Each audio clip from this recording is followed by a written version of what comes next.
All right, so we are online here. So that is good. There we go. All right, hello everybody. We're back with another episode of Goddess Bible Study. We've got some of our friends with us. Joshua Vanderplatz is here, and Tony G is there with Michael and Alexander in the back. And we're going to have hopefully a couple other people joining us here. Lisa said she'd be with us, but she said she'd be late, and hopefully some other new friends.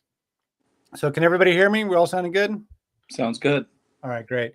So this is actually one of my favorite discussions. We're stepping away from the Bible for a couple of weeks to dive into some Mesopotamian and Canaanite backgrounders before we jump back into the Bible. This is still going to be from the time period. We were in the time period of like the Hyksos before with the patriarchs around 16 or 1700 BC. I'm going to place the, here we go. Another new friend. Hello, we got Nathan Wilson. He is a Gnostic bishop. I was on his podcast just recently. So he's another new friend. He's another lover of the goddess here. So welcome, Nathan. You want to say hello?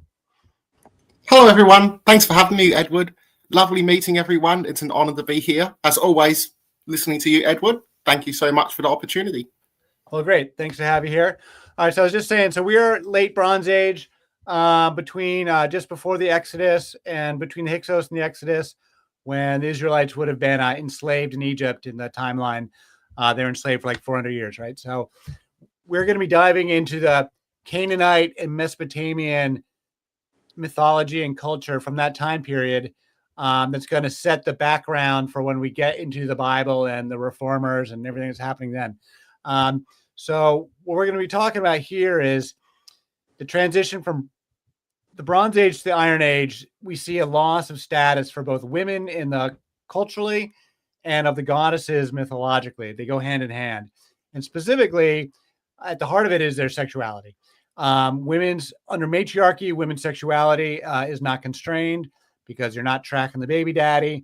And so women's sexuality in Bronze Age Mesopotamia, and I think in Egypt too, although I haven't studied it as much, this is going to be all Mesopotamia and Greece and Rome, was very sexual and very celebrated. And so Ishtar, who we have here on the screen, she was the goddess of love and war. We'll get into her identity. She's the most popular goddess of the Bronze Age, arguably, most popular deity even. And she is hypersexual, and she's like basically a porn star by our standards. And the liturgies and the material is all very graphic, and it's very shocking relative to what comes later in the treatments of goddesses in the Greek and Roman world, and any kind of treatment of women publicly that we associate with, Western civilization. Basically, we would never let. You can see why it was shut down, and so we're going to get into that. So basically, so Ishtar did not get tired is literally the name of one of the songs, one of the hymns that they have, and it's just like it sounds. It's like line the boys up and let's have at it. So anyway, we'll get to that here. Anyone want to say anything before we? I don't know. Have you covered in the past just the etymology of Ishtar, her very name? No, not specifically. I just list all the goddess names. I mean, there's this whole thing about Easter that the academics will go back and forth whether that's related. I don't really take a position on that. I think it is somewhat related because Easter comes from this Germanic goddess Eostre, and I think all the goddesses are related. But no, I don't really get into like Sumerian, Mesopotamian etymology. That's not my field. So I would, yeah. Do you have something to say on it, or do you know something? Well, I think in the Bible, the word ish is female, or Isha. I'll have to look. I'm not recalling right immediately off the top of my head. So I know that,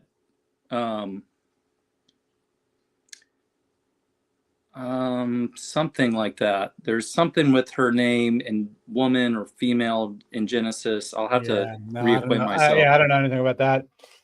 So anyway, we're going to dive into what details we do have about sacred sex in the ancient world, keeping in mind that most of the stuff was never written down. And so we're only kind of speculating, and most of what we do know even comes from critics. So this is sort of like we're piecing things together with our history, but that's what all historians do. Um, so I was saying they lose status from the Bronze Age into the Iron Age. You can read all this on my Substack, edwarddodge.substack.com. This is what I prepared earlier. So at the dawn of urban civilization, so that's in Mesopotamia, the city of Uruk in particular, which is named in the Bible as Erech. It's like the first major city of the ancient world.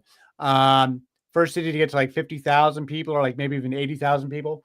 And Ishtar was the main deity there. And that's where we get Gilgamesh, comes from Uruk. So at the dawn of urban civilization, in the Bronze Age, we see that women had a great deal of independence and power and consecrated roles in the temples.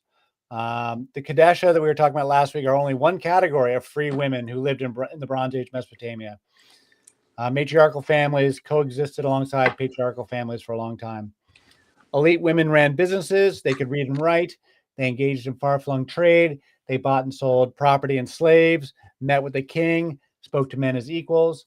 These women had unique names and identities, such as the Kadesha, priestesses, or holy ones. The Naditu, who were a class of consecrated women who lived in the temples, but they did business. The Ishtaritu were priestesses of Ishtar. The Harimtu were free women. We're going to talk about them. And exclusive female professions included midwives, nurses, sorceress, wet nurse, tavern keepers, doctors, scribes, cooks, barbers, bakers, wig makers, weavers, priestesses, potion makers. These are generally things that women did that men were not doing. Women had their own income, their own independence. The Naditu were a class of cultic professional women identified by law who generally did not marry or have children, and they lived together in the temple. They represented their father's estates, and they were highly respected. But over time, we see the attestations of these women diminish, as do the list of women's professions, implying a growing social intolerance and preferences for male control of women's bodies. By the time you get to the late Babylonian period, like 500 BC, say, when the Hebrew prophets are there, these women's professions are basically already are gone at that point. So the Harimtu, free women or prostitutes.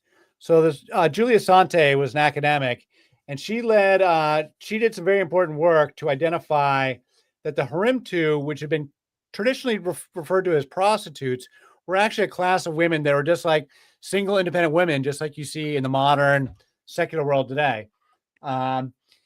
And they should not be referred to as prostitutes. They were simply women who lived outside of patriarchal authority in their own households with no husband or father having authority over them. They were sexually autonomous, could choose their own lovers, and they may or may not have been promiscuous. The most famous one, though, is from the Epic of Gilgamesh, the character named Shamhat. If you guys are familiar with the Epic of Gilgamesh, which is the oldest written epic in human history, goes back to ancient Mesopotamia. It was sort of like their Trojan War, their Iliad or Trojan War story for them. There's a character in there named Shamhat. She travels with Gilgamesh. Gilgamesh was the king of Uruk. I'd mentioned Uruk. He was the king of Uruk. That's where the story takes place. Gilgamesh is this total like wild guy. So the gods create this Enkidu as a man who was living wild with the animals, running wild with the animals to match Gilgamesh. And Shamhat travels with Gilgamesh, and she tames and civilizes the wild man Enkidu through her sexuality. Basically, they have sex for a week. And she has all this wisdom. So she starts teaching him about the ways of how to live in the city, how to dress, how to talk and speak and act. And she civilizes. She shows him how to drink beer, and she civilizes him. And what happens is that he loses his ability to run wild with the animals anymore. So he gets civilized, but he loses his wildness. And it goes through Shamhat. She's the one who does it. And traditionally, she's just referred to as a prostitute. Like that's what, if you go back 50 years, that's how the translations would describe her. But Julia Sante is one saying that no, Shamhat's just a free woman. She's not a prostitute. She's not a sacred sex priestess or any of this stuff. She's just a woman who had independence. They were legally defined and established as a normative part of Mesopotamian society. Financially independent. They had their own children. So anyway, Julia Sante, she was an academic. She published a bunch of stuff.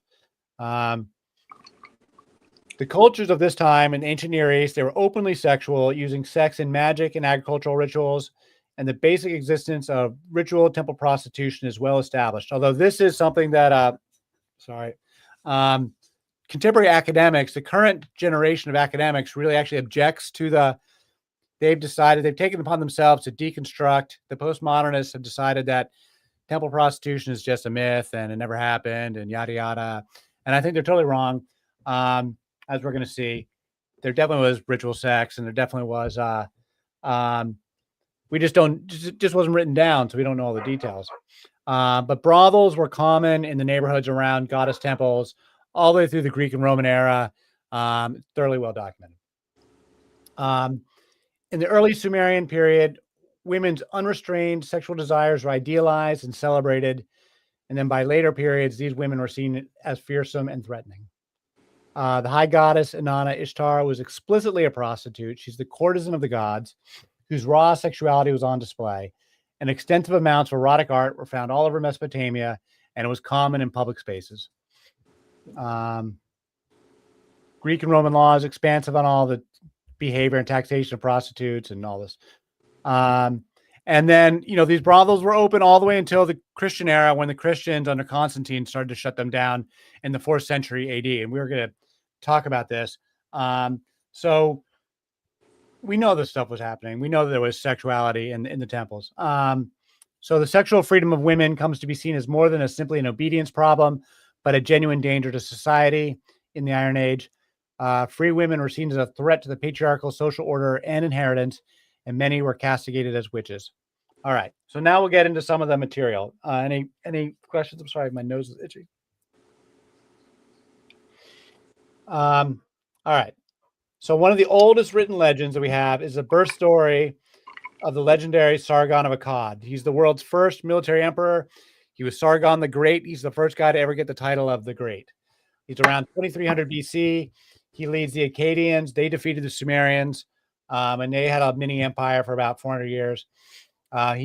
In Mesopotamia, from the Mediterranean down to the Persian Gulf. And in this story, Sargon is born to a high priestess in a virgin birth, and then she has a story that's very similar to the birth story of Moses. On a side note, Sargon's daughter is also famous. Her name is Enheduanna, and she was a high priestess, and she is the first named poet in all of human history. The first person we ever know that, the first named author in all of history was this woman, Enheduanna, who was Sargon's daughter. She wrote a bunch of famous prayers and hymns to Ishtar in that time period.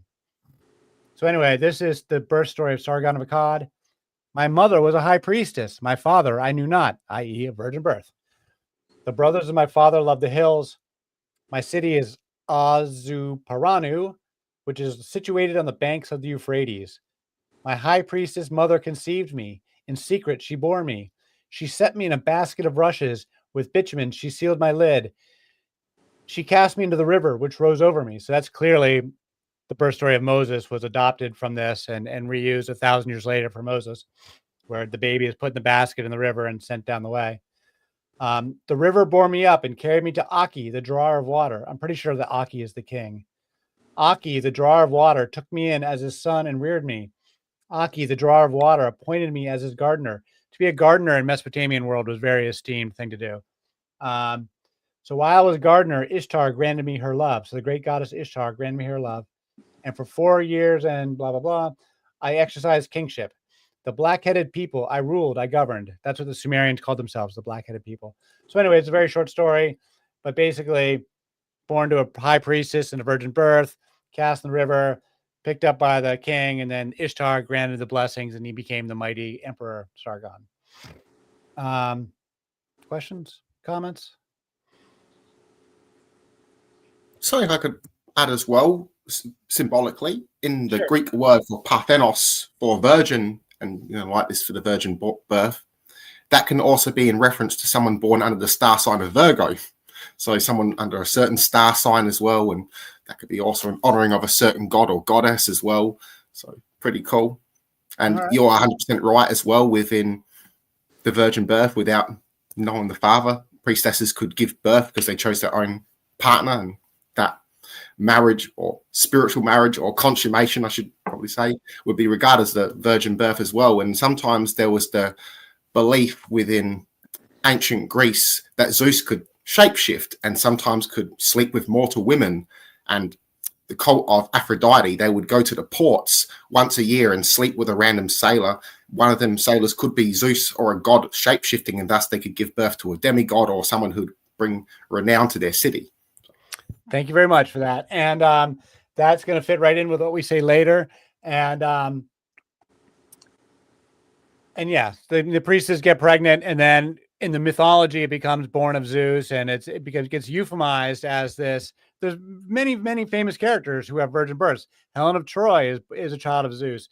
Alexander the Great, her mother would say that he was born of Zeus. There's tons of famous characters that are virgin births. Obviously, Jesus as well. I think by the time you get to Jesus, I think that's just a euphemism. I don't think the actual Mary, mother of historical Jesus, was impregnated in a temple. I do not think that's the case. I do think it's being used as a mythological trope, though, that has its roots in this stuff. When we're talking about Jesus specifically. So Ishtar was arguably the most popular goddess of the Bronze Age, and her liturgies are famously sexually explicit. She's Venus, the goddess of love and war, the maiden, the virgin. She's known by many names across many cultures. The first one we have is Inanna. In the Bible, she's Astarte. She's Aphrodite Urania for the Greeks. There's two different Aphrodites. There's the original Aphrodite Urania of heaven, which is the true full-powered one. And then the Aphrodite we know from Homer is Aphrodite Pandemos, which is the common Aphrodite where they took her war powers away and she's kind of a wimp. But the true Aphrodite, who's an older goddess, is called Aphrodite Urania. She's called Venus by the Romans. She's called Uzzah in the Quran. And then Durga in contemporary India is in this same lineage of Venus goddesses. And Durga is incredibly popular in India. They don't, not sexually explicit, but or at least they don't have sexual stories about her. But she is regarded as like very sexual. But it would not fit with contemporary Indian cultural mores to have a bunch of like highly sexual stories about her. But she is regarded as being incredibly beautiful and sexual. So Ishtar is the chthonic embodiment of sexuality, which was linked to the growth of plants and fertility. So Ishtar's sexuality literally makes the plants grow by their worldview. And the Mesopotamians were not shy about celebrating her sexual prowess. So the following hymn, Ishtar Does Not Get Tired, would probably be censored in in many cultures, or certainly in certain eras of America. You would not have been able to read this on the air. And it is a very good example, but far from the only one, of Ishtar's explicit sexuality being put on display. All right, so Ishtar will not tire. One comes up to her. Oh, this one's unusual because it has a refrain that repeats. It's not typical of Mesopotamian literature, but this one has one. So anyway, one comes up to her. The city is built on pleasure. Come here, give me what I want. The city is built on pleasure. Then another comes up to her. The city is built on pleasure. Come here, let me touch your vulva. The city is built on pleasure. Since I'm ready to give you all that you want, the city is built on pleasure. Get all the young men of your city together. The city is built on pleasure. Let's go to the shade of the wall. That's another euphemism. The city is built on pleasure. 7 for her midriff, 7 for her loins. The city is built on pleasure. 60, then 60 satisfy themselves in turn upon her nakedness. The city is built on pleasure. The young men have tired. Ishtar will not tire. The city is built on pleasure. Get on with it, fellows, for my lovely vulva. The city is built on pleasure. As the girl demanded, the city is built on pleasure. The young men heeded and gave her what she asked for. The city is built on pleasure. And this is from the time of Hammurabi around 1800 BC. So it's pretty sexually explicit. I don't think it gets any more sexually explicit than that. I thought that was a pretty funny thing when I came across this in my research. I would say Any that comments? the Mesopotamians didn't seem to have a problem with incels. No. In fact, they would not have had incels in that culture. they would have deemed it to be like immoral that a man or that anyone would go sexually unsatisfied would be seen as like they couldn't. Yeah, absolutely not. Incels did not exist in their society for sure. The following passage is an advertisement for a Mesopotamian prostitute, not necessarily sacred, and uses tons of farming agricultural metaphors for sex that were common in this era. I make this point about the Bible literature, lots of farming metaphors when it comes to sex. And they will repeat the thing about coming to the wall. Apparently, just the shade, like they have these big city walls right around Uruk and around all these Mesopotamian cities. Apparently, in the shade of the wall was a place where you'd hang out and have public sex. So Julius Sante wrote, poets idealized Uruk as a city of festivals, its streets full of singing and dancing, and one imagined that part of its allure included its famed female population of beautiful and voluptuous women, women with luxuriantly curly hair, and available single women in general. And she continues that street sex was associated with Inanna. The street is a place where young love blooms and maidens sing and dance, such as the streets of Uruk, a safe, happy place where the young pass the day. All right, so this is it's not a liturgy or anything. It just says, all right, when I am standing by the wall, it is one lamb. All right, so this is from the era of barter. There's no money, so everything's in barter. When I am standing by the wall, it is one lamb. When I am bowing down, it is 1.5 shekels. Don't go digging any other canal. I will be your canal.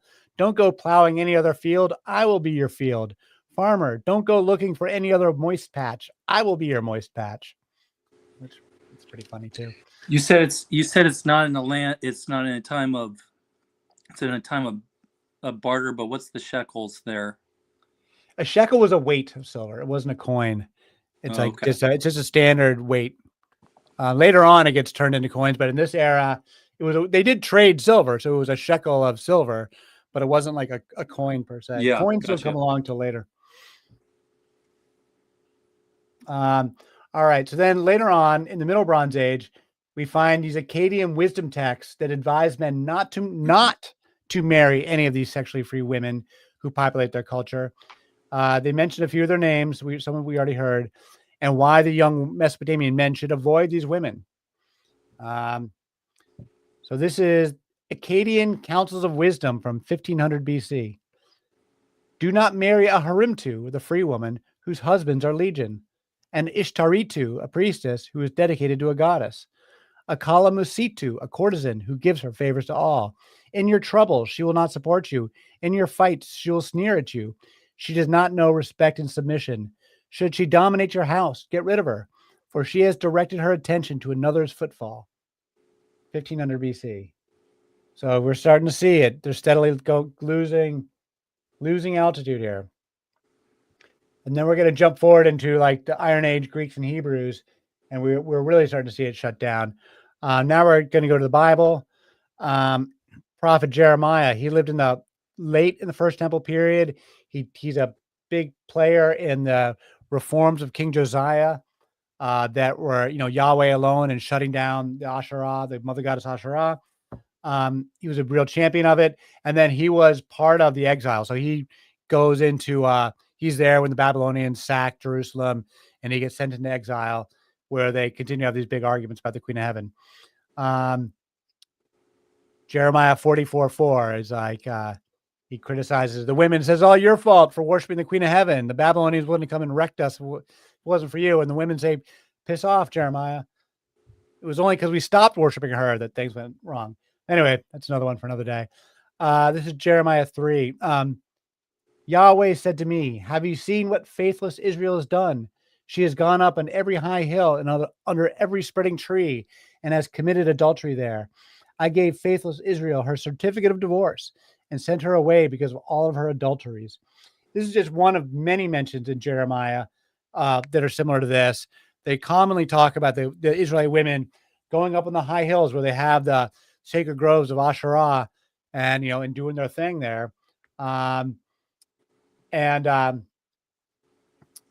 so this is just one example. There's a bunch of these, but I chose this one because it talks about the certificate of divorce. And I mentioned that the Old Testament is a divorce of the mother goddess. And so here is Jeremiah himself literally saying, I'm divorcing her, and that and it's a euphemism for the mother goddess. The prophet Hosea and his wife Gomer are all about that theme. So then Ezekiel is around the same time. He's actually in Babylon, so he doesn't start prophesying until after they're in Babylon, but soon after. So like Jeremiah, he's deeply critical of the Israelite paganism and their matriarchal sexual culture. And here he criticizes it basically. And Ezekiel has some very long passages criticizing the sexuality of the women. Very long, very explicit. I could go 5 pages of just from the book of Ezekiel of talking about. Probably we'll do a whole episode on it, maybe, of all the sexually explicit stuff that all the sexual stuff that Ezekiel talks about. But this is just one passage. You adulterous wife, you prefer strangers to your own husband. All prostitutes receive gifts, but you give gifts to all of your lovers, bribing them to come to you from everywhere for your illicit favors. So in your prostitution, you are the opposite of others. No one runs after you for your favors. You are the very opposite, for you give payment and none is given to you. I'm going to talk about this down below. This actually seems to be part of the culture, that the women would chase men and the women would come bearing gifts and the women would be the sexual initiators in these cultures. And I think that I just take this completely literally. I think he is describing their culture this is not a metaphor. Like, this is actually how the women behaved, that the women would initiate sex and chase the men. So then we get into one of the most famous passages of all, from Herodotus, writing in the 5th century BC. So 1200 years after Hammurabi, he describes the ritual prostitution in Babylon as the most vile of traditions. This account is very famous and has been argued for and against by scholars ever since. This is actually, when I'm talking about the postmodernist scholars who say none of this stuff ever happened, they specifically talk about Herodotus and specifically say that Herodotus is lying and that none of this stuff ever happened. I think Herodotus probably is. Part of the criticism is that Herodotus never went to Babylon, so it's all secondhand and conjecture. But I think Herodotus, he may not be precisely true, but I think he's directionally true. Because he's not alone. The Greeks and Romans and other early church fathers describe a lot of the stuff too. So anyway, this is the very famous passage from Herodotus. The foulest Babylonian custom is that which compels every woman of the land to sit in the temple of Aphrodite, Ishtar, and have intercourse with some stranger once in her life. Many women who are rich and proud and disdain to mingle with the rest drive to the temple in covered carriages drawn by teams and stand there with a great retinue of attendants. But most sit down in the sacred plot of Aphrodite with a crown of cord on their heads. And there's a great multitude of women coming and going. Passages marked by line run every which way through the crowd, by which way men pass and make their choice. Once a woman has taken her place there, she does not go away to her home before some stranger has cast money into her lap and had intercourse with her outside the temple. But while he casts the money, he must say, I invite you in the name of Melita, which is the Assyrian for Aphrodite. It does not matter what the sum of money is. If the woman will never refuse, for that would be a sin. The money being by this act made sacred. So she follows the first man who casts it and rejects no one. After their intercourse, having discharged her sacred duty to the goddess, she goes away to her home, and thereafter there is no bribe, however great, that will get her.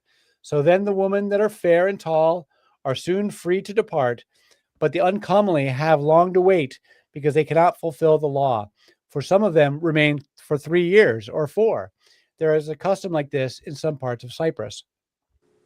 Now, all the details might not be precisely true, like the woman being left there for years. I don't know about that, but I see no reason to disbelieve the basics of this. But it has been subject to a ton of debate, argued all sorts of different ways, particularly by modern, postmodernist, contemporary scholars. Anyway, any comment on that? So if a woman wasn't very attractive, she just apparently gets stuck there for 3 or 4 years, which seems very cool to me. Yeah, That also sounds very similar to I believe it's a Babylonian practice. It might be Sumerian, and it was revolving around the goddess of Ishtar, where a girl of age would wait near the temple, offer her services for the coin, to which, after the sexual act, she would donate the coin to the temple.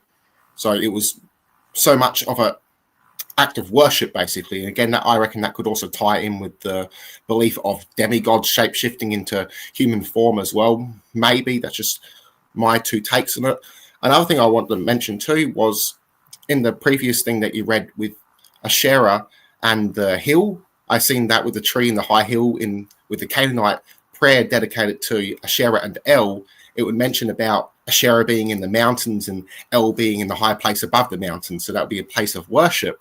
And regarding the divorce, we found an ancient pottery of Asherah and Yahweh, and sometimes both of them are both depicted with penises, depending on the argument of that one. But we see here with Yahweh being very sexually active, and that was very common with the ancient gods and even with the goddesses too, and that was replicated by the kings and queens of the time and priestesses with the king for anointing the king for becoming a king.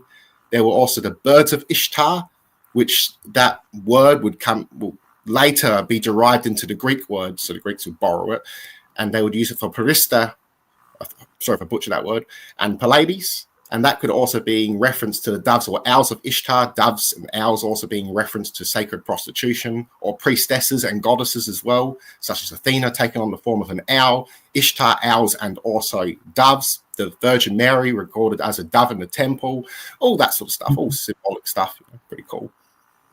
Yeah, that's great. Hello, Lisa. I hope you won't wait too long for us. I've been in for a while, but it gets hidden from my view, and I didn't see you there. So I figured that was the case. That's okay. So I think what Herodotus doesn't understand, and that could really be part of the situation here in the temple, is that probably reliably most of the women were sent there to be trained in the acts of sexuality and sexual pleasure, to learn all of the feminine mysteries, not just about sex and pleasure, but what that means for them, how their bodies worked, what that means in acts of sex and intercourse with men, how to bring them to pleasure, how that works, how to maybe even keep them from ejaculating while still giving them orgasm, these sorts of ideas.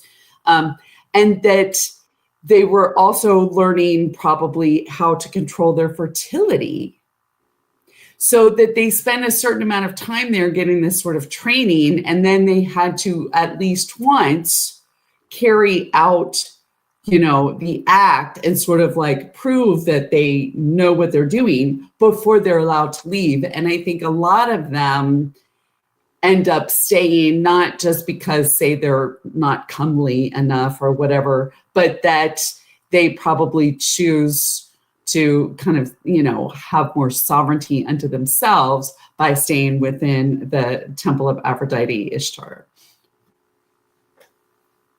Yeah. All right. No, I basically agree with, I think it's something to that effect, that Herodotus is hearing rumors and he's giving what he's heard, but he's not firsthand. So it's a very secondhand, but as I said, I think it's directionally true that stuff like this was happening. Oh yeah. I mean, I don't think there would be all the stories if something like this hadn't been happening. Right. Absolutely. So now here's another one from Herodotus. All the daughters of the common people of Lydia, which is up in Anatolia, Turkey, ply the trade of prostitutes to collect dowries until they can get themselves husbands, and they themselves offer themselves in marriage. They offer themselves in marriage. The customs of the Lydians are like those of the Greeks, except that they make prostitutes of their female children. They were the first men whom we know who coined and used gold and silver currency, and they are first to sell by retail. So it's just another mention of that they prostitute their daughters, and the Greeks, from their patriarchal standards, find it very strange, but this was still happening in certain parts of the world in Herodotus' time. Now we're going to get into some more references. Strabo is a Greek writer who lived 64 BC to 24 CE, so around the time of Jesus, contemporary with Rufus, and 500 years after Herodotus. Strabo wrote in his book Geographica about cult prostitution among the Persians and Armenians, where the exchange of gifts was mutual between men and women. This is what I was talking about before with Ezekiel.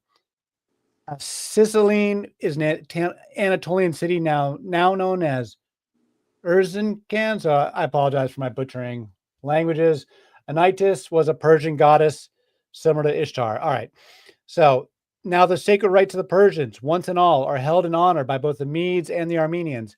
But those of Anitis are held in exceptional honor by the Armenians, who have built temples in her honor in different places, and especially in Sicily. Here they dedicate to her service male and female slaves.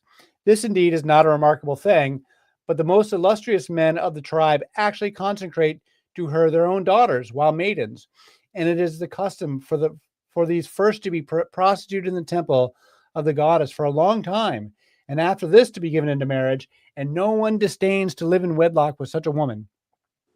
Something of this kind is also told by Herodotus in his account of the Lydian women, who, one and all, he says, prostitute themselves, and they are so kindly disposed to their paramours that they not only entertain them hospitably, but also exchange presents with them, often giving more than they receive, inasmuch as the girls from wealthy homes are supplied with means. However, they do not admit any man that comes along, but probably only those of equal rank with themselves. So yeah, more description of the same kind of thing. But again, centuries later, now we're into the Roman period. They're saying it's still happening.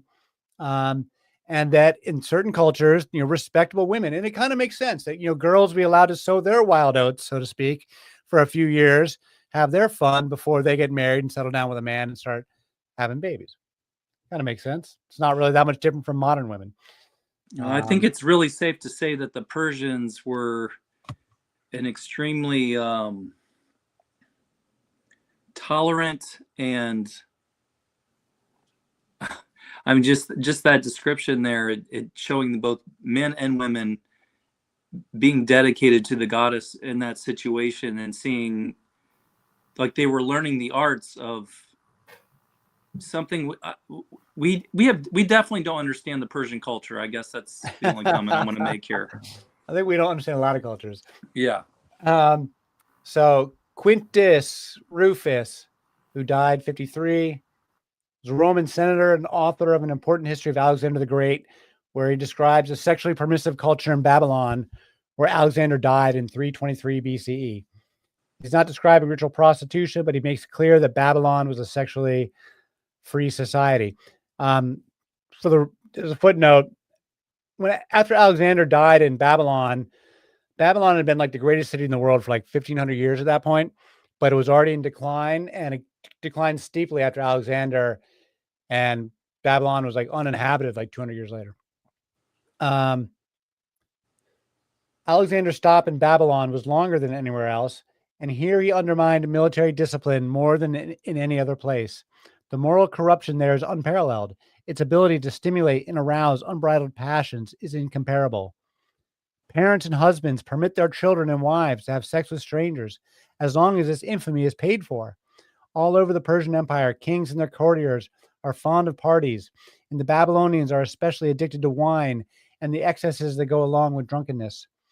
Women attend dinner parties. At first, they are decently dressed.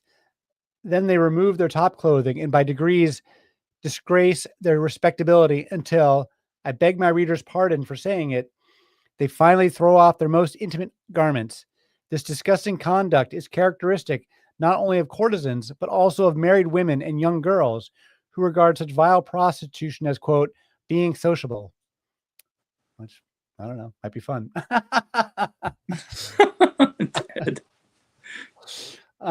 So these cultural practices existed for thousands of years, and the last vestiges were only extinguished when Christianity became the state religion of the Roman Empire under Constantine. My sense of in the Roman Empire that this stuff was going on behind closed doors, but that they were very conservative about public sex in the Roman Empire. They shut down the Bacchus cult that had public orgies and stuff. They definitely shut those down. But I think that all of this, and respectable women would not be admitted to doing any of this stuff. But these are mystery religions where everything's kept secret. So I think stuff was just happening in closed doors, not written down, and very discreet. But that it continued to happen in Rome.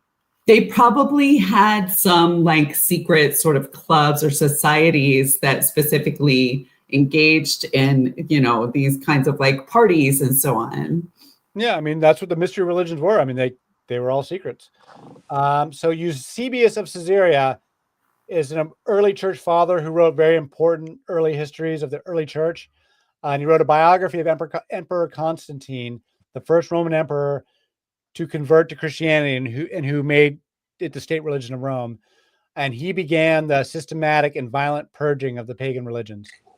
And so in his Life of Constantine, Eusebius describes in critical terms the Phoenicians from Lebanon, and Eusebius praised Constantine for closing the Venus temples and forcing the people to behave themselves.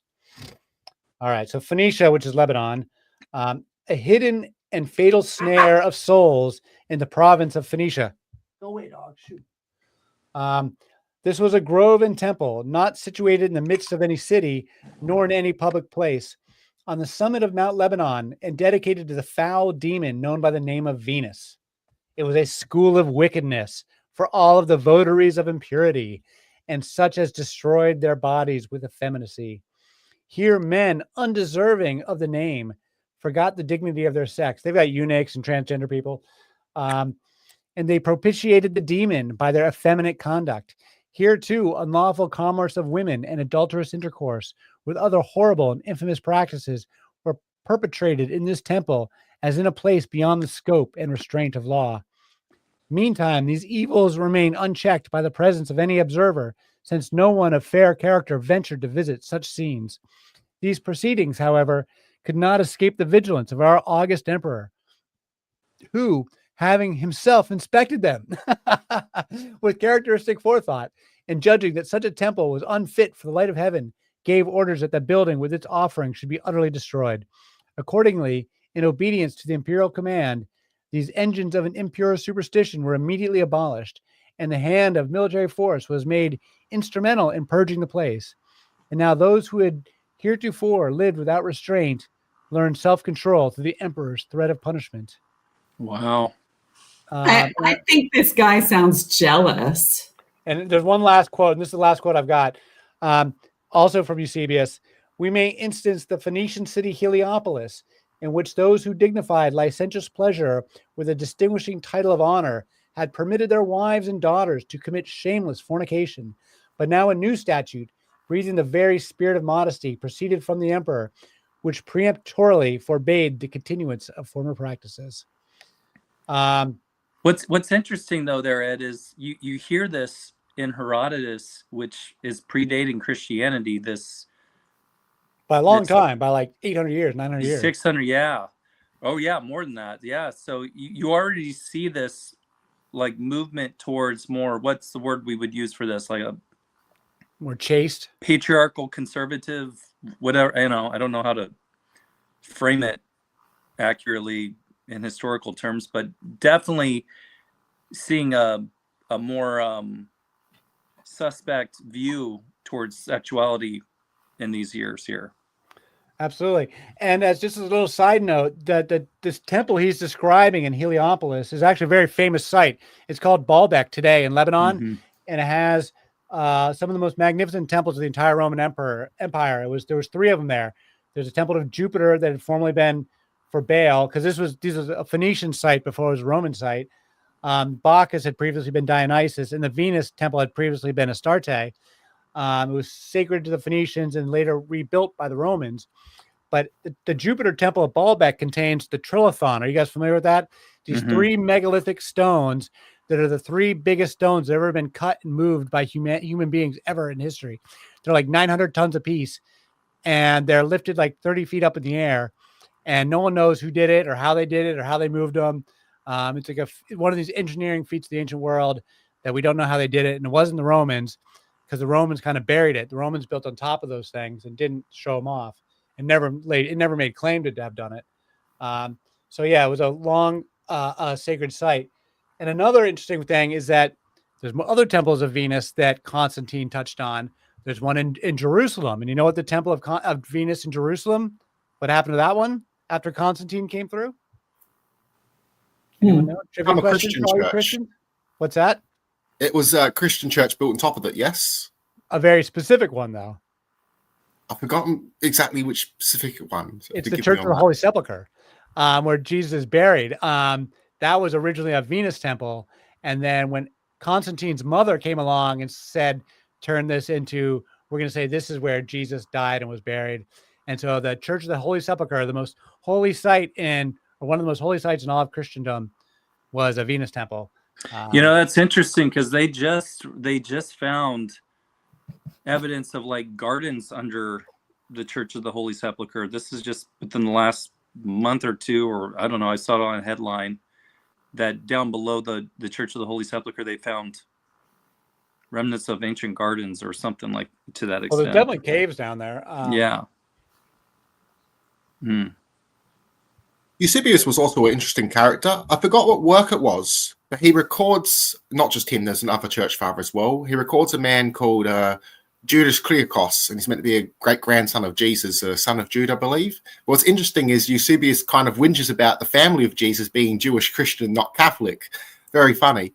And I think maybe Rome is a bit suspect on Baal worship because Hannibal, and his name was named after Baal, so I think Baal was one of the gods of Hannibal. worship. Yeah, so the Carthaginians, who were the big rivals to Rome, they were a Phoenician colony, and so they were settled by people from Phoenicians, and Baal was their main god there, and they've got Tanit instead of Ishtar, or instead of Astarte, their goddess was called Tanit.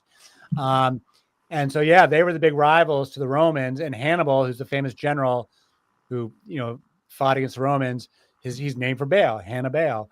So yeah, the Baal worshippers were doing the child sacrifice too, and the Romans they weren't digging that at all. So we'll talk about the child sacrifice one day, but there's a lot of great evidence for it from Carthage, from the El and Baal, who they have El and Baal, and they appear to be doing the exact same thing that's described in the Bible.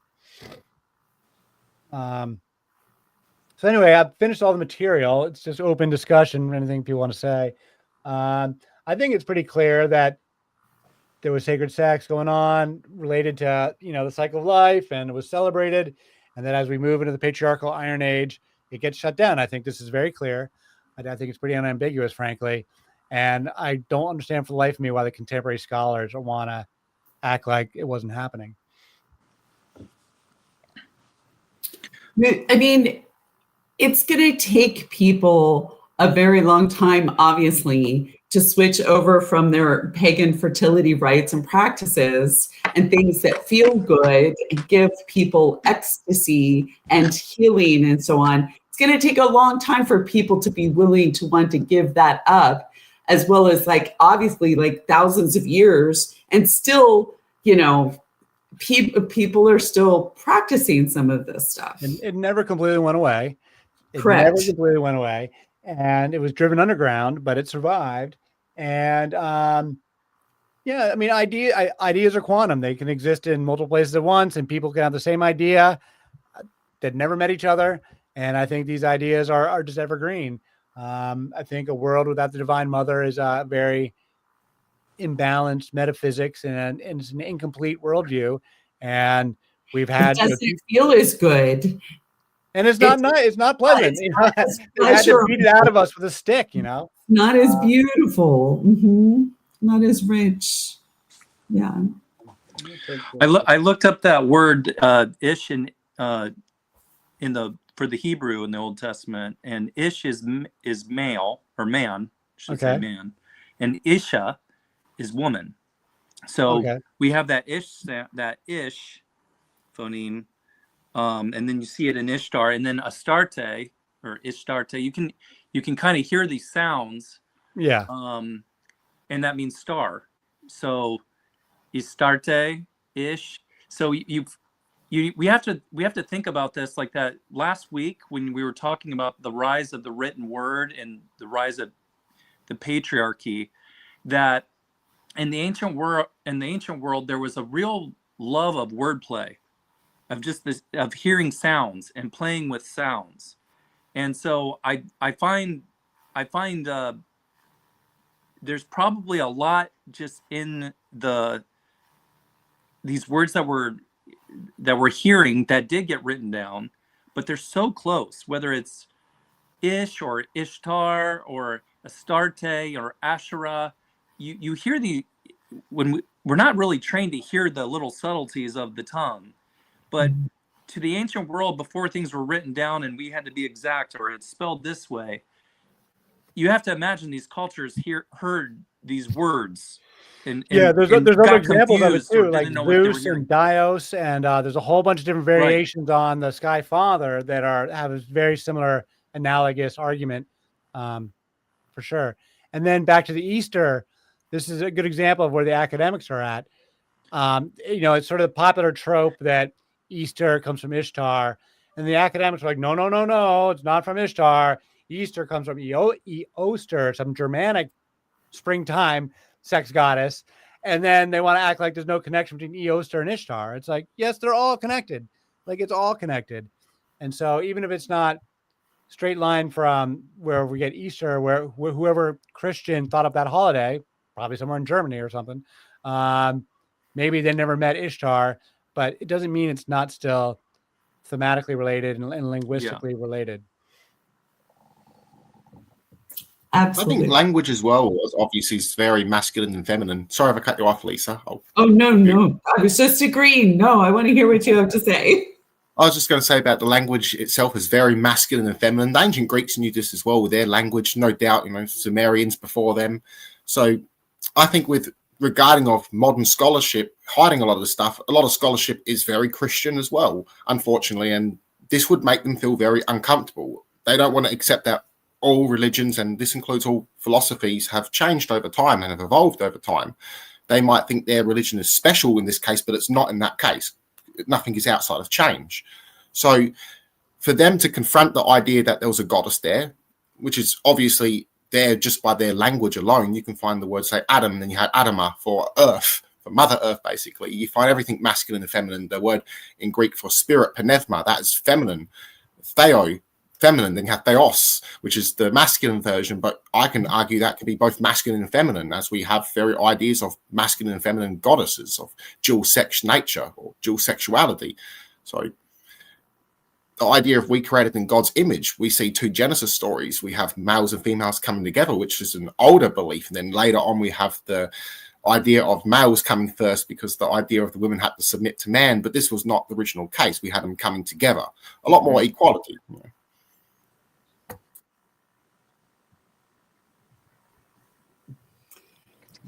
All right, I got a couple comments. First off, I love the wordplay. Ancient times must have been a lot more bardic than we are today. Obviously. And playing on words, I'm compelled to be more curious. What is the root to the word prostitute? Because I'm wondering if it's at all related to like proselytizing, or if it's all this like prostitutes in the temple, if there's like some kind of like less heinous Well, all right. definition So to it. prostitute and proselytize. I never thought of that connection. It's a good one. Yeah, like I said, Mother Mary was just proselytizing herself with John the Baptist's father and had the Jesus baby, which was really all about her immaculate conception, right?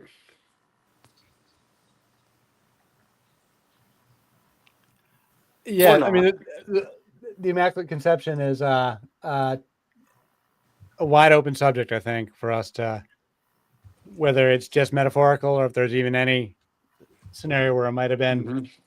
I think by all accounts, she was a Jewish woman, so unlikely she got. I thought for sure we had somebody on here that would know the etymology for the prostitute word, but Well, we can look it up. no takers on that one. It's not very fascinating. I mean, the Latin is pro, which we all know is like before, or like pre is before, and then it says statuere, which is set up or place.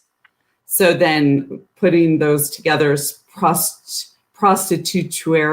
Well, this is interesting. So I just plugged the two words in next to each other in Google. And what I got was that the terms prostitute and proselyte, that's weird, are distinct, but appear together in the context of the biblical figure of Rahab, who we will talk about, who was a prostitute in the city of Jericho. The famous story about the walls coming down in Jericho. Rahab is the prostitute who helps. Again, every woman is just being always endlessly labeled a prostitute.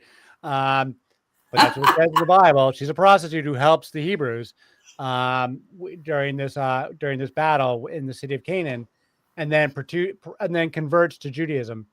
But the name Rahab is itself one of the names of like the snake Leviathan, and the sacred serpents. Rahab is one of the variants on the word for that serpent of the cosmic oceans, and so she's named for it. Seems like I'm onto something.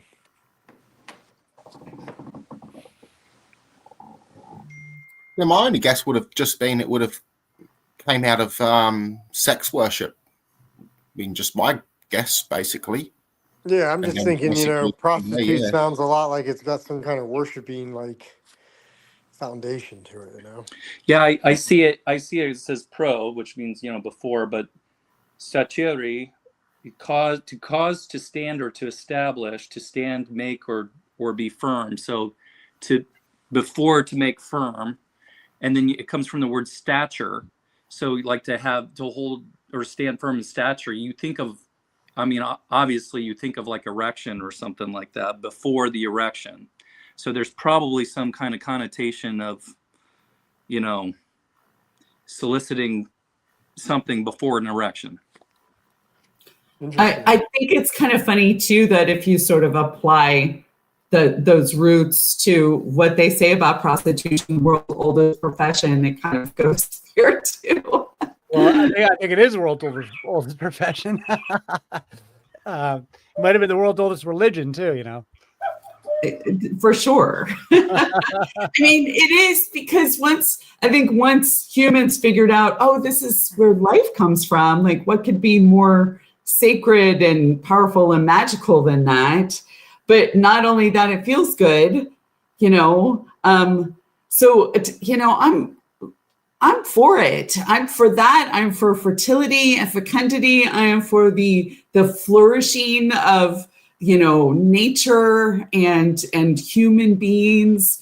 And I'm sure that part of the reasons why they continue to practice like behind closed doors also was like the bliss and the ecstasy, like getting into these sort of euphoric states. Certainly they were probably drinking, and they might have been using other substances, but you didn't necessarily even need those things to get into these really heightened states of like bliss and ecstasy, and why wouldn't people want to feel good in that way? Oh, Ed, I'd love to riff on that based on the conversation we had earlier in the week. Go ahead. In that, somewhere along the line, the idea of God became defined as more of like concepts, things you believe about something other, rather than in the early consciousness of the human experience, it was related to life and to procreation and the experience of life. And life was, when you think of the word life, it really fits all the theological, check boxes for, even in Christianity, if you were going to be a theologian, what is God can't be circumscribed. Can life be circumscribed? We see it in a giraffe, we see it in an ant, we see it in the tree, we see it in the grass. Life is you can't put a circle around, you can't circumscribe life. So there we go. Can you deny life? Obviously we can't deny life. There were no atheists in the ancient world. Why is that? Atheism only becomes a substance when it becomes a concept that you can admit or deny or agree or disagree with. But back in the ancient world, life itself was what was divine, not a concept or an idea of God is omnipotent or God is other or God is, some kind of concept. When God is understood as life, it takes on a whole different kind of context. And the more things become written down in this last week's podcast blew my mind, because I see this connection now even more clearly. The more things get written down in this patriarchal scheme, and the more the written word becomes exalted over the written word in the experience, we begin to see God become more of a concept of written ideas rather than an experience of life itself. Yeah, exactly. And Mhm. I feel like the idea that we're given a presentation of God that's possible to not believe in means it's not true. Like, Right. if I don't believe it, then how, I should be given an image of God that's undeniable, right? And when I look at the mother as the material world and the cycle of life, that's undeniable to me. Like, I know that there's a material world, I know there's a cycle of life, and if I define the divine mother as the material world and cycle of life, then that's an undeniable concept. Like, Mhm. it's an unfalsifiable proposition. Yeah. And then if you say that the God is simply, and then there's body and mind, and the Father is simply the mind that goes with the body, that's Right. kind of an unfalsifiable concept too, I think. Whereas, so I think that metaphysics is very clean and very defensible. Whereas I think the monotheism presents us with an image of God that doesn't make sense, that people don't believe in, and that itself is the evidence that it's not accurate. But they made it cerebral as opposed to, yeah, like the lived experience of what is Yeah. real and true that we know and that we can experience and directly engage with. And then they also placed emphasis on ascension and afterlife, right? As opposed to living in the present, living life what is real and true and alive and thriving and experiential. So the monotheistic patriarchal religions took it way up here and like outside of anything that seems like attainable and tangible, as opposed to what's real and true and right here. Yeah, and it's a power play by the priests, obviously, who to consolidate power for themselves, and then they enforce it with violence. I mean, they've been beating people with sticks for a long time, for not And to get properly believing. wealthy, right? And to grow their wealth at, individually and within their monastery, taking bribes and all of that sort of thing. We have to come through you to get to whatever. And so manipulation and control and everything. Ew. Exactly. If I can add to something regarding to Joshua's statement, which was beautiful, with life meaning life, but also soul in some cases, and even breath or the air that we breathe. One Greek word is Zoe, and that's very feminine, which is awesome. And we also see ancient fertility rituals before our species of human. We have this in Neanderthals. We also have cave paintings of sexuality, of depictions of sex. There's one, and it's very old. I've forgotten exactly where it is, and it's interesting. And we have one guy, he's depressed, basically. He shows a portrait of guys like this, and then he's in the corner rubbing one off.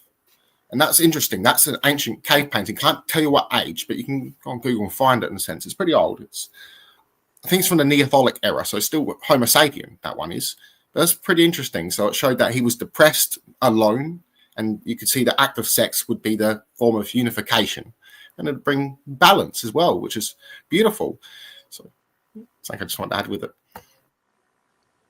I think there's a great analogy just in our everyday world when we look out.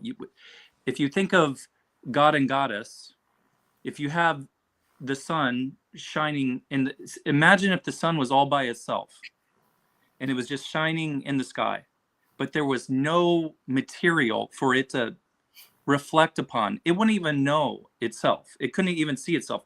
You can see this on like new moons or full moons. When there's a new moon and there is nothing for the sun that's on the backside of the earth to reflect upon, there's nothing for that light to bounce on, even though we know light is shining all around the earth. It's going around the earth. We know that. Unless there's material for that sun to hit, it doesn't manifest the light. Mhm. You have to have material for the light to be manifest. And so without it just seems to be completely built into our human experience, and to theologize without this understanding seems to be, to your point, Ed, earlier, it's completely imbalanced. We really don't even have the tools to articulate such a theology. And maybe that's why they rely on faith so much. I don't have to have faith to know that you're right there or to touch my body. This is right here. Totally. But when you only have half the equation, you need a lot of faith to believe in something. Exactly. That's totally know, out of balance. That's not there. Mhm. Yeah, faith is something you believe without understanding, and I think that's bullshit. I don't want to have. I don't want to be expected to believe something that I don't understand, that doesn't make sense. I want to believe things that do make sense. I don't want to have to believe them. I want to observe them and understand them. So it's Right. not a matter of faith. Well, I think that's what was so incredible, and I think the ancients were very. I mean, I know I have organs inside my body. I can't see them. There's a heart, there's a liver, and they, out of respect for life, they studied these things with such depth and curiosity. And science came out of this curiosity because there is something in this experience where things are hidden. Yeah. The esoteric is very real. There are things hidden, but we can't see them. But if you search for them, you can find them. And I think that is probably very true about the goddess herself, and even these more esoteric doctrines about her as well. Speaking of esoteric doctrines and secrecy, I learned something interesting the other day, which is I was looking up in the Roman era. They had a new religion. It was the religion of Isis, but they had taken Zeus and blended him with Osiris, and it created this new god called Serapis that was very popular in the Roman world. And then they blended Horus, who's the son of in Egypt. Horus is the son of Isis and Osiris. He's the pharaoh. He was like one of the most important gods in Egypt. They blended him with Apollo, who was the son of Zeus, and they made a new god called Harpocrates, who is not really that famous. He wasn't like he was the Lord or anything. Harpocrates was typically presented. This is what I learned the other day. Harpocrates was typically presented as a baby, like similar to baby Jesus or baby Krishna. And he would be at all these Isis temples, and he was presented like with his finger up to his mouth, like keeping a secret. And that was both meant wisdom, but it's also meant secrecy. So he was viewed as the god of secrecy, but he's there at all these mystery religion temples where they're keeping secrets and not writing stuff down and not telling anybody what they're doing because they're doing all this magical stuff.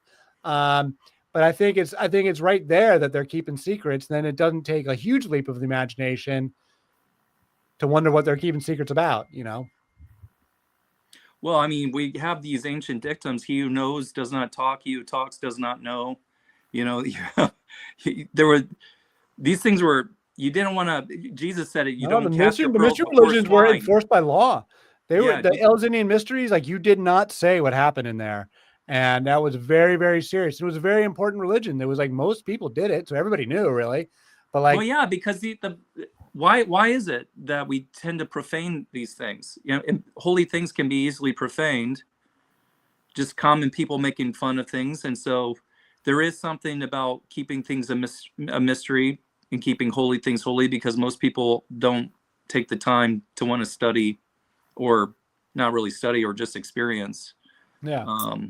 But the part of the holding things secret and sacred and like say mysterious is often also to hold something in reverence, so as not to denigrate it, to not expose it to the uninitiated who won't have an understanding and who haven't gone through all of the many steps and layers and lessons and so on to get to those understandings. It's total like sacred gatekeeping, because you're not going to take some, brand new person who doesn't know what they're doing and like hand them like the biggest piece of magic and power possible, because they're going to get killed, or they're going to go crazy, or they're going to like destroy everything or what have you. So like there's sacred gatekeeping there. And Yeah, it's any more than you would put them in a fighter jet, right? You wouldn't put a brand new person into a fighter jet. They're going to get them killed, right? Right. So that's part of the reason for having like, mystery schools and what have you. Plus, you want to make sure that whoever's accessing the mysteries and that information is going to the people that know what they are talking about, who have been at it and doing it for years and years and years, who've undergone initiations, who have like, worked their butts off to get to certain levels and so on, so that so that do we know for sure that who we're accessing the information that they are giving us and teaching us and mentoring us through is real and true. Lisa, is there any accident that part of our body down here, we call it the sacrum, it's the bone structure, and yet we cover this area of our body, even though it's so sacred, and the word sacred does come from secret. We purposely clothe ourselves with clothes in order to keep secret those most sacred parts of our body. It's because that's where most of the power is. And also I tend to think, and this is my personal cosmology, and I teach this, but if you think about it, it makes sense. We have a heart, and we know that we love and experience feelings and love and connection through our heart. But I also think we have more than one heart. And I think that our sexual organs are the second heart that lies within our body, because it's a place where we give and receive love, and also create life. We procreate there. So I thought it was my second brain. But and also, if you think about it, the kind of love and experience you receive in like your genital heart, what I call the low heart, it feels very different from this love, right? They can feel similar, but they can also feel vastly different. So I think that part of the reason why we cover these areas is because it is so powerful. Yes. And also, like, not just anybody gets access to that. If you're smart about how you comport yourself. And especially also if you know the mysteries of how to use your low heart in order to heal and connect and do magic and other sacred acts. Well, I think it's interesting because Venus is understood as, the arts of beauty. So decorating yourself in such a way that produces these kinds of feelings of sexuality, but it's also reserved and modest. But oftentimes how art is often depicted, it even though it's very modest, it also elicits a sexual desire too, which is a very interesting thing about just Venusian arts in and of themselves.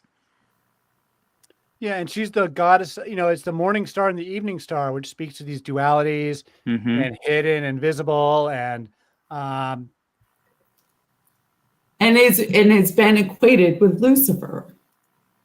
That's true. The morning star is equated with Lucifer, correct? Yeah. And the evening star Aphrodite, yeah. Mm-hmm. Which is why some people don't think Lucifer is actually bad. There are certain traditions where Lucifer is celebrated. It's bad. It was bad in the sense that the morning star was associated with war. So the astrologers of the time, when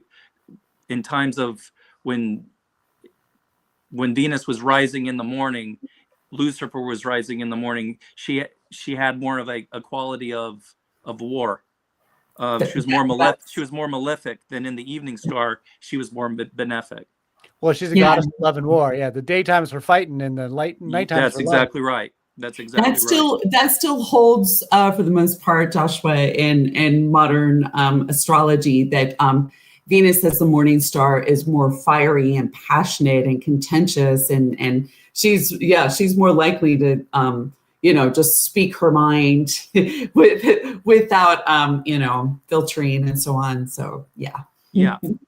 Jesus was also mentioned as the morning star of Lucifer, and I think Ishtar was too, wasn't she? If I believe right. That's correct. Yeah. And then we had a Babylonian king that fell from favor, who was replaced by Cyrus the Great. That's where a lot of the negativity comes from, biblical speaking wise. Bit of a misunderstanding.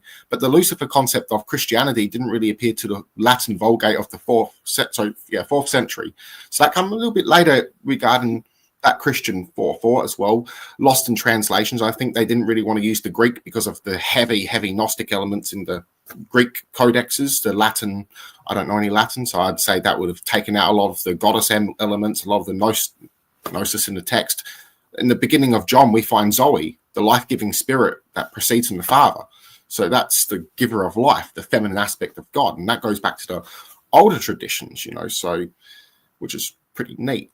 So you're always going to find the goddess, no matter what, within these texts. It's buried in there. And if you go into the original language, you're going to see it a lot more, which is cool.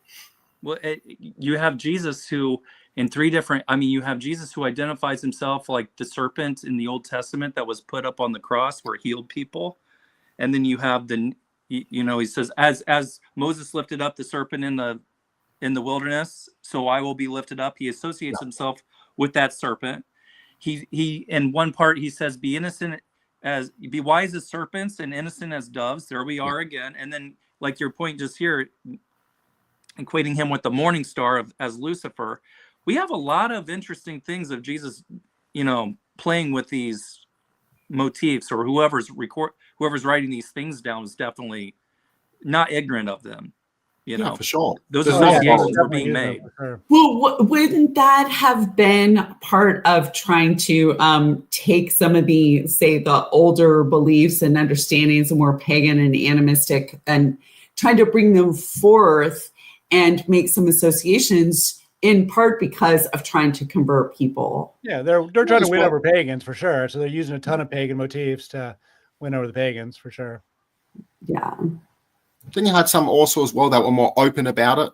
Say like some Gnostics in Egypt, they would give honors back to Egypt, saying this is where our knowledge come from, and why some Egyptians like them. But they're not going to like all Christians, because a lot of Christians also persecuted them as well. There was a big mob that killed a priestess or philosopher woman, big mob, angry mob. I forgot her name particular, and she was big on philosophy. Hypatia in Alexandria back in the day. That's the one. Yeah. So Christians did some nasty, nasty things. All the Aramaic faiths have done some horrible things over time, especially to women, which isn't fair. I reckon that's one reason why the Gnostics were also killed, because they were big on equality with men and women and children, especially. A lot of them were even said to practice the sex mysteries as well. There were some having orgies, but it wasn't just regarding to Gnostic Christianity either. There were normal Christians. We had the Adamites of the 2nd and 4th century. They were Christian nudists going out in the woods trying to live like Adam and Eve, having orgies and having sex with each other, but not all of them. Some of them only had one couple, and that was it, but they still lived in the woods naked. They didn't need to be persecuted. This might be harsh. They could just left them there in the winter. They probably wouldn't have survived back then if they're naked out there. That's going to be harsh. Well, I think warmth. There's something to be said. We can read these stories really quickly, but we don't sit with them much and imagine them like I think the goddess would ask us to do, rather than just reading the words and going to the next sentence and then reading the words and going to the next sentence.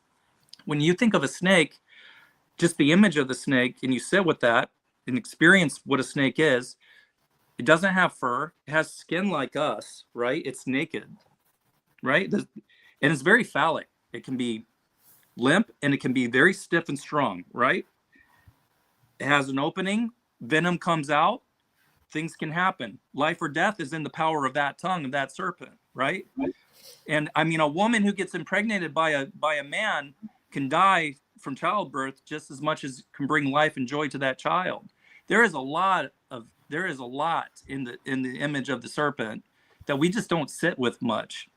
It's obviously very phallic, and there's a lot that I think, there's a lot there that we just don't sit with much and think about, and what it can do for us even spiritually as we meditate upon that. The part of a snake is, it can kill you, right? So there's this aspect. If it's venomous, it can kill you. It's also, associated with Kundalini energy, about that, right? Mm-hmm. So the Kundalini energy that rises through the Sushumna in the human body to move and spin these wheels, the chakras, but also really these energy centers through the body. And the idea is that there are two snakes that come up and weave through. This is where the image of the caduceus comes from. And that you want this Kundalini, this sort of life force energy to be very active and flowing, and to work with it to sort of like rise up and achieve more enlightenment and so on. But the phallic nature is interesting, but considering that it has this phallic nature, the snake has always been associated with women. It is Right. associated with the divine feminine. But notice though, like as Ed has been reading this on these ancient stories, what is the feminine constant in those, like in the poetry and what have you? She's trying to arouse the man, right? In these ancient words. And so it makes Charbonne that you were reading when I came in. it makes me wonder that, yeah, it is associated with the feminine, but the feminine was also seeing, like, how can I arouse man? Again, bringing life. It's this worship of life, of this play between, what later Christians would call erotic and ultimately throw everything inverted. But back then it was the play of sexuality, or even the enticement of sexuality, was what she was kind of doing. So that playing with the snake, even in the, I'm trying to think of, just all through my life, I've seen these images. Maybe it's been in movies where they tried to get the snake to come out of basically charming. erect itself and come out of the basket. Snake charmers. Right, the charmers. Yeah. Thank you. Yeah. If that's not part of the connection, there is that she's trying to entice and arouse the man. Just an idea. I mean, it's associated with mystery, right? Because, and things that are forbidden, because, right, like the snake, which is theorized that Lilith came back disguised as a snake to say, Eve, yo, they're duping you, man. This Adam guy, like, they're duping you. I was already married to him. Yeah, like, eat the fruit from that tree so you can understand what's going on. Like, they're associated with those mysteries. But also, if you get bitten by a snake, that's a form of initiation. And especially if you're able to live through, like, say, a venomous bite, like that is, that's a form of alchemy to transmute the poison and like be more learned, have a shamanic experience of being bitten and initiated. Well, that was the ancient women's role. They were in the medicines too. They were to the plants. A lot of the medicines came from the snake venom, were they not? I mean some did for sure. So a couple more comments on the snakes. So they definitely cultivated snakes at the goddess temples. They would have these like basically snake farms. They would have snake tubes. Like on some of these temples, you find these snake tubes that they would cultivate snakes in them. They would have certain medicinal psychedelic experiences with the drugs, but also that the way the snake shedded its skin was like a symbol of ongoing life and the cycle of life. The way the snake can eat its tail, a lot of symbolism. But yeah, and also the last thing was that the temples would be used as granaries. They'd store grain there, and the snakes were used to protect the grains because they'd eat the rodents. That's one of the reasons why they would cultivate snakes, was to eat the rodents to protect the grain.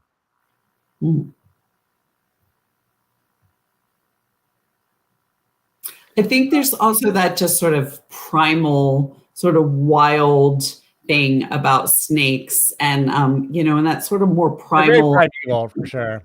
What's that? They're very primeval, right? Like very right, and yeah, that like primordial sort of like beingness that is a snake, and that's associated more with women and feminine energy than it is with masculine energy. Duality as well. Duality for sure. Absolutely. I mean, it's so fascinating. There's a reason I have several snake tattoos. Because there's so much power in that. There's so much wisdom in the snakes, and yet they're vilified, and mostly because of their role in the Old Testament, in Genesis. Oh yeah, they're clearly taking an axe to the snake traditions in the Old Testament, and we'll get to those details when we get to that part of the story. But yeah, they're clearly hostile to the snake traditions, the Hebrew prophets, because it's part of the goddess. So I mean, and it's been vilified in Western civilization ever since. Well, and they're prolific. They're everywhere around the world. In these ancient megaliths that we find, we see the snake serpent motif everywhere. South America, right. Everywhere. So Yeah, what is that? There's a lot to be learned, I think, and recovered, no doubt. All right, so we're coming on an hour and a half. We can keep talking, but we know we're. I love this conversation, but we should probably get to wrapping it up. I did want to make one comment that we got skipped before was in ancient Sumer. There we go. Oh, there's a snake. All right, very good. Oh, nice. Yay. Thank you for sharing. That's the second smallest species in the world. She's pretty much full grown. It's a children's python, Australian species. I have two. I have a male as well, but the male's hiding. I can't get him out. This is the female. So females get a bit bigger. They're not very big snakes. Some of them might be able to reach 4 foot or something, but this one here made for the pattern. The other one I have full looks like a checkerboard. Not this one here. The other one's like white and polka dots. So She's beautiful. like special species. Nice. She's beautiful. Aww. Do you find that she has a personality? Or is that hard Most to tell? funniest one I've ever had. My male's got an attitude. She's fine. Like my cat one time went up and like did that when she escaped the tank. I didn't realize, and all she did was flatten herself out, went and scared the crap out of my cat. We got a great collection of esoteric spiritual traditions here. We've got Joshua the Orthodox, Nathan the Gnostic, and Lisa the pagan priestess. So this is pretty awesome stuff, man. It's good Tony stuff. the Bard. And what were you going to say? Oh, I was going to say there was a tradition in ancient Sumer with the male priests, speaking of temple sex, where it was good luck to go give anal to the male priests at the temple in Sumer. No Well, there kidding. you go. Kind of puts a different spin on your sort of Catholic priest sex scandals, right? Oof. Well, I mean, Ed, have you looked into the Gali at all? I mean, the castration of the male priests and Oh yeah, we're gonna talk all about it. I've got the transgender stuff is a whole chapter unto itself that I'm saving for its old dedicated. yeah, They're high priests of Mother Goddess. Eunuchs are all over the place. yeah. There's a case to be made for castrating men, and men have been doing it for a long time. So Yeah, it's a very fascinating topic. It hardly ever gets discussed, but it's very associated with the goddess. There's no doubt about it. 100%. Yeah, no, it's one of the pieces of evidence I use for like cross-cultural traditions. Yeah. Is the eunuchs and transgenders. Yeah. The book I'm reading right now, Separation of Church and Hate, has a whole chapter that I just started on exactly all of this. And Jesus himself even says, some eunuchs are made, some eunuchs are born that way, and some eunuchs do it for the kingdom of heaven. Jesus himself speaks exactly to what it is. Some are born, some are made against their will, and some men choose to castrate themselves for a whole variety of reasons. And if a grown man wants to castrate himself, knock yourself out. Well, actually, I think there's even a case to do it to teenagers if they're like really suffering, because some men suffer from their testicles for whatever reason. It was not. I mean, Origen, he was a castrated. Well, he would later. He was the greatest father of the early church. He would later be overturned, but in his time, he was the most famous and most prolific. Origen, yeah. Yeah. And he was castrated, right? He was later condemned, but yeah, he had castrated himself. Yeah. The canons would eventually forbid priests from doing so. But it's odd, considering Jesus himself seems to endorse it. Yeah, it is interesting. Anyway, I think this is a great place. It's been 90 minutes on the dot, so I think we're perfect place to wrap up, guys. Thank you so much. Really, another great discussion. I've really been enjoying the heck out of this stuff. Thanks, so Ed. yeah, edwarddodge.substack.com if you want to get my write-ups. Come to the blog, and then goddessbiblestudy@gmail.com. We've got a Signal app if anyone wants to join us. A chat. But yeah, we're always looking for more people to join. So edwarddodge.substack.com. Thank you guys. Thank you so much. Thank you all so Thank you, much. Ed. Take care. Take care, everybody. Thank you, everybody.